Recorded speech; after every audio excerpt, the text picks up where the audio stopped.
राधे राधे दोस्तों। तो आज हम बनाएंगे गेहूं के आटे से बहुत ही बेहतरीन नाश्ता। तो इसे बनाने के लिए हमने यहाँ पर लिया है 1 कप गेहूं का आटा, जिससे हम रोटियां बनाते हैं, ये वही आटा है। आधा कप सूजी। आप चाहें तो 1 कटोरी गेहूं का आटा और आधी कटोरी सूजी का इस्तेमाल कर सकती हैं।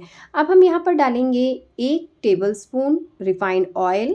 इससे हमारा जो नाश्ता है वो बहुत ही ज़्यादा खस्ता बनेगा। अब हम इसमें ऐड करेंगे थोड़ी सी अजवाइन, जिसको मैंने हाथों से क्रश करके डाल दिया है।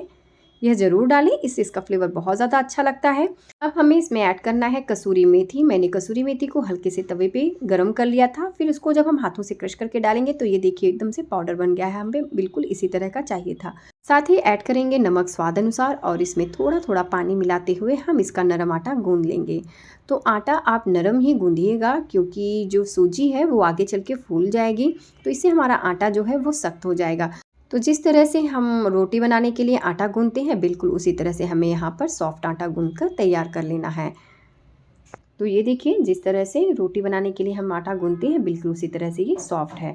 अब हम इसे एक बोल में निकाल लेंगे और इसे ढककर साइड में रख देंगे, नहीं तो ये जो है हवा लगने पर टाइट हो जाएगा। तो यहाँ पर हम बनाएंगे स्टफिंग। उसके लिए मैंने यहाँ पर लिया है एक मिक्सी बोल, उसके अंदर डालेंगे उबले हुए आलू। तो मैंने यहाँ पर 4 मीडियम साइज़ के आलू लिए थे, जिसको मैंने अच्छे से बॉईल कर लिया था। अब मैंने एक मैशर की सहायता से इसे अच्छे से मैश कर लिया है।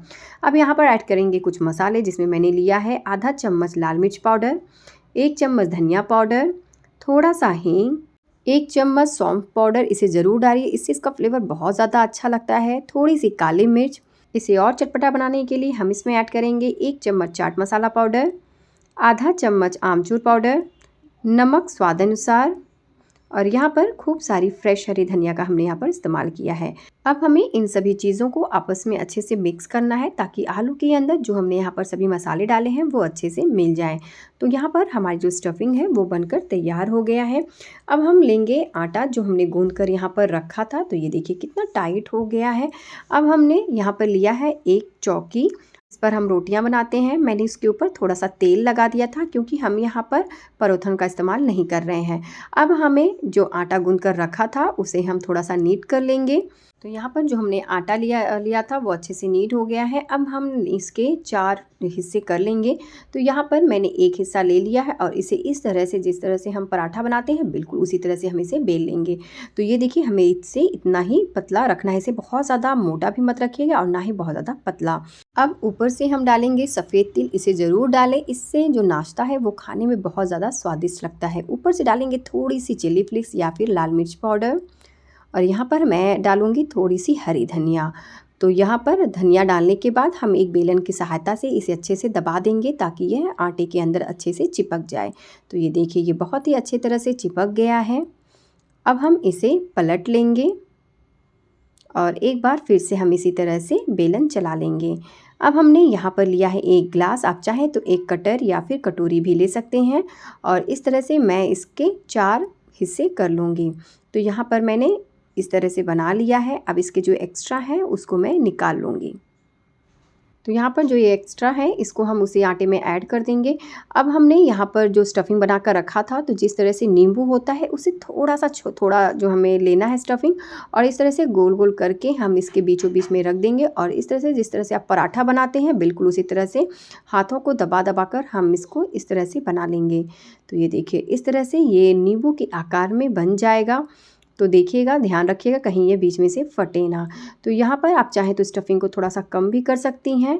तो जो बेस आप नीचे का बना रही हैं वो बहुत ज़्यादा पतला मत रखिएगा, नहीं तो जब आप स्टफिंग रख के इसे फोल्ड करेंगी इस तरह से, तो जो हमारा बेस है वो फट जाएगा। इसीलिए हमें जो है इस तरह से बेस रखना है, जिस तरह से मैंने यहाँ पर रखा है।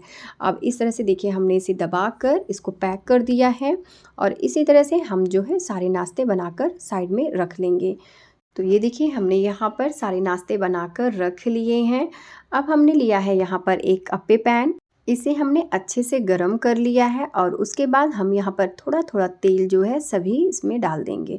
तो यहाँ पर थोड़ा थोड़ा जब तेल हम डाल दिए हैं तो वो गरम हो गया है। अब हम यहाँ पर लेंगे एक नाश्ता जो हमने यहाँ पर बना कर रखा था, और एक एक करके हम इन सभी अप्पे वाले होल में रख देंगे। तो इस तरह से आप सभी में रख दीजिएगा और गैस की फ्लेम को मीडियम टू लो फ्लेम पर ही रखिएगा। तो इसे हमें ढककर नहीं पकाना है, इसे हमें इसी तरह से खोलकर ही पकाना है। तो मैंने एक फोक लिया है, उसी से मैं इसे टर्न कर दूंगी। तो ये देखिए, तो ये जो बीच वाले 3 होते हैं ना, ये बहुत जल्दी कुक हो जाते हैं और ये जो साइड के होते हैं वो थोड़े से लेट में कुक होते हैं। तो इस तरह से हमें इसे बीच बीच में उलटते पलटते रहना है, नहीं तो जो नाश्ता है वो बीच में जल जाएगा। तो इसे बनाना बहुत ज़्यादा आसान है, आप इसे झटपट बनाकर तैयार कर सकती हैं। ये देखिए, तो यहाँ पर जो हमारा एक नाश्ता है वो बनकर तैयार हो गया था। तो मैं इसे एक एक करके हम इसे प्लेट में रख लेंगे। तो यहाँ पर हमने सारे गेहूं के नाश्ते बनाकर तैयार कर लिए हैं। ये आपको कैसा लगा आप हमें ज़रूर बताइएगा। तो इस रेसिपी को आप अपने बच्चों को भी खिला सकती हैं, उन्हें बहुत ज़्यादा पसंद आएगा, क्योंकि ये रेसिपी मेरे बच्चों को भी बहुत ज़्यादा पसंद आया। तो मिलते हैं एक नई रेसिपी के साथ, तब तक के लिए राधे राधे।